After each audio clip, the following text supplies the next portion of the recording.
Welcome back to my channel. பாக்கியோட restaurant வந்து அபகரிக்கிறதுக்காக வேண்டி சுதாகர் போட்ட பிளான் எல்லாமே இனியாக்கு வந்து தெரிஞ்சிருது. இனியா இந்த ரகசியத்தை எல்லாமே கோபிட்டு வந்து போட்டு கொடுத்துட்றாங்க. இதனால கோபி வந்து கோபத்துல வந்து இருக்கான். என்னதான் ஆச்சு அப்படின்றத நம்ம பார்க்கலாம். இன்னைக்கு எபிசோட் ஸ்டார்டிங்கில் பார்த்தீங்கன்னா பாக்கியா வந்து ஹோட்டலில் எல்லாருக்குமே வந்து சாப்பாடு கொடுத்துட்ருக்கா. அப்போ கவுன்சிலர் வந்து அந்த கட்சியிலிருந்து தூக்கிட்டாங்க அப்படின்னு செல்வி ஓடி வந்து சொல்லிட்டு இருக்காங்க. நம்ம ஹோட்டலில் வந்து நடந்த பிரச்சனைனால தான் அவரை வந்து தூக்கிட்டாங்க அப்படின்னு வந்து சொல்கிறாங்க. என்ன பண்ணுறது அப்படின்னு வந்து சொல்லிட்டு இருக்காங்க. அந்த டைமில் பார்த்தீங்கன்னா அங்கே கவுன்சிலர் வந்து நிற்கிறாரு. அப்போ கவுன்சிலர் வந்து பாக்கியாட்ட கோபமாக வந்து பேசுகிறாரு. நான் 23 வருஷமாக கட்சியில் இருக்கேன், இப்போ உன்னால் வந்து கட்சியிலேருந்து என்ன தூக்கிட்டாங்க அப்படின்னு வந்து கோபப்படுறாரு. அதுக்கு பாக்கியா என்ன சொல்கிறாங்கன்னா, என்னால் வந்து உங்களை வந்து கட்சியிலேருந்து தூக்கல, உங்களை கட்சியிலிருந்து தூக்குனதுக்கு காரணம் நீங்க செஞ்ச வேலைனால தான். நான் உங்களை கட்சியிலிருந்து தூக்க சொல்லவே இல்லையே அப்படின்னு சொல்றாங்க.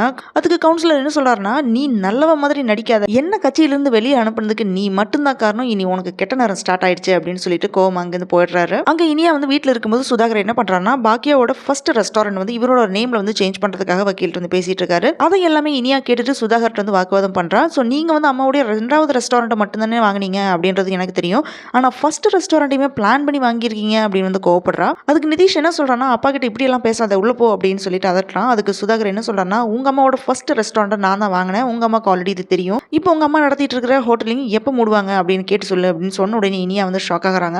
அதுக்கப்புறம் இனியா பாக்கியா வீட்டுக்கு வந்து கோபம் வந்து உட்காந்துருக்காங்க. ஈஸ்வரி என்னாச்சு அப்படின்னு வந்து கேட்டுட்டே இருக்காங்க. ஆனா இனியா ஈஸ்வரிட்ட எதுவுமே சொல்லாம இருக்காங்க. பாக்கியா வந்த உடனே உன்னோட ஃபர்ஸ்ட் ரெஸ்டாரண்ட் என்னோட மாமனார் தான் வாங்கியிருக்காரு அப்படின்றது எனக்கு இப்பதான் தெரியும் அப்படின்னு சொன்ன உடனே பாக்கியா என்ன சொல்றாங்கன்னா, அது நடந்து முடிஞ்ச விஷயம், அதை பத்தி இனி பேசுறதுக்கு ஒண்ணுமே இல்லை அப்படின்னு வந்து சொல்லிடுறாங்க. அதுக்கப்புறம் இனியா வந்து கோபிட்ட இந்த விஷயத்த சொன்னோடனே கோபி வந்து ஷாக் ஆகுறான். நீங்க அம்மா அவ்வளவு சொன்னதுக்கு அப்புறமா அவங்க சொன்னதை நம்பாம என் மாமனார் சொன்னதை நம்பினீங்களே அப்படின்னு வந்து கேட்கறா. அதுக்கு கோபி என்ன சொல்றான்னா, அந்த டைம்ல வந்து எனக்கு அவர் சொன்னதுதான் உண்மை அப்படின்னு தோணுச்சு அப்படின்னு வந்து சொல்றாரு.